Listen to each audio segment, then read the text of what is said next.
सबिंदु सिंधु सुखलं तरंगभंगरंजितं दिशत्सु पापजात जातकारवारि संयुतं कृतान्तदूतकालभूत भीतिहारिवर्मदे त्वदीयपादपङ्कजं नमामि देवि नर्मदे त्वदीयपादपङ्कजं नमामि देवि नर्मदे त्वदम्बुलीनदीनमीनदिव्यसम्प्रदायकम् कलौमलौघभारहारि सर्वतीर्थनायकम् सुमच्छकच्छनक्रचक्रचक्रवाकशर्मदे त्वदीयपादपङ्कजं नमामि देवि नर्मदे त्वदीयपादपङ्कजं नमामि देवि नर्मदे महागभीरनीरपूरपापदूतभूतलं ध्वनत्समस्तपातकारिदारितापदाचलम् जगल्लये महाभये मृकण्डसूनुहर्म्यदे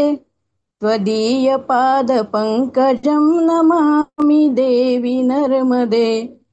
त्वदीयपादपङ्कजं नमामि देवि नर्मदे गतं तदैव मे भवं त्वदम्बुवीक्षितं यदा मृकण्डशूनुशौनकासुरारिसेवि सर्वदा पुनर्भवाब्धिजन्मजं भवाब्धिदुःखवर्मदे त्वदीयपादपङ्कजं नमामि देवि नर्मदे त्वदीयपादपङ्कजं नमामि देवि नर्मदे अलक्ष्यलक्ष्यकिन्नरामसुरादिपूजितं सुलक्ष्यनीरतीरधीरपक्षिलक्ष्यकूजितं वसिष्ठशिष्टपिप्पलादि कर्मदादिशर्मदे त्वदीयपादपङ्कजं नमामि देवि नर्मदे त्वदीयपादपङ्कजं नमामि देवि नर्मदे सनत्कुमारनाचिकेतकश्यपादिषट्पदै घृतं स्वकीयमानसेषु नारदादिषट्पदै रवीन्दुरान्तिदेवदेवराजकर्मशर्मदे त्वदीयपादपङ्कजं नमामि देवि नर्मदे त्वदीयपादपङ्कजं नमामि देवि नर्मदे अलक्ष्यलक्ष्यपापलक्ष्यसायुधं ततस्तु जीवजन्तु तन्तुभुक्तिमुक्तिदायकम् विरिञ्चि विष्णुशङ्करस्वकीयधाम वर्मदे त्वदीयपादपङ्कजं नमामि देवि नर्मदे त्वदीयपादपङ्कजं नमामि देवि नर्मदे अहोमृतं स्वनं श्रुतं महेशकेशजातटे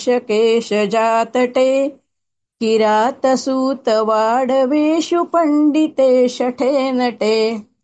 दुरन्तपापतापहारि सर्वजन्तुशर्मदे त्वदीयपादपङ्कजं नमामि देवि नर्मदे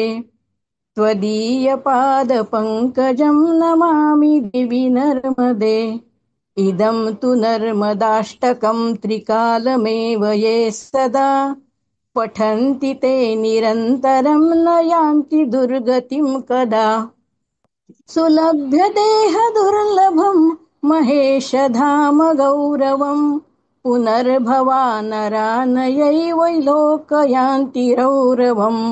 पुनर्भवा नरा न वै विलोकयन्ति गौरवम् इति श्रीमत्शंकराचार्य विरचितं नर्मदाष्टकं संपूर्णम् ताई खूप छान म्हटलं बरं का. खूप छान म्हटलं. ऐकावंसंच वाटत होतं असं सारखं. खूप छान.